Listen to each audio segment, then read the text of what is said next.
Umurtqa bukruligi bilan, qiyshayishishi bilan va osteoxondroz, grijja bilan bog'liq kasalliklarda ham analiz topshirtiramiz.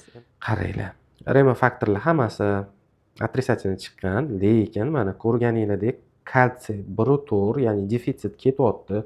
Fosfor 0,28 вообще defitsit va vitamin D 10,21 ya'ni bu ham o'tkir defitsit bilan ketayotgan bo'lgan va bularga shu konservativ lecheniya davomida vitamin D ni ko'targani, faqatgina vitamin D ni ko'targan назначение berganmiz, lekin qo'shimcha kalsiy назначение bermaganmiz va hozirgi kunda kelib mana ko'ryapsizlar, topshirilgan sanani hozir boyagi analizni ko'rsataman.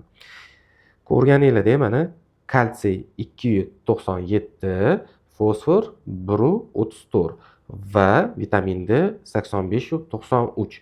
Ya'ni o'tkir defitsitdan hozirgi kunda уже judayam norma holatiga keldi va bu holatda уже vitamin D berishni to'xtatamiz va tuzatamiz.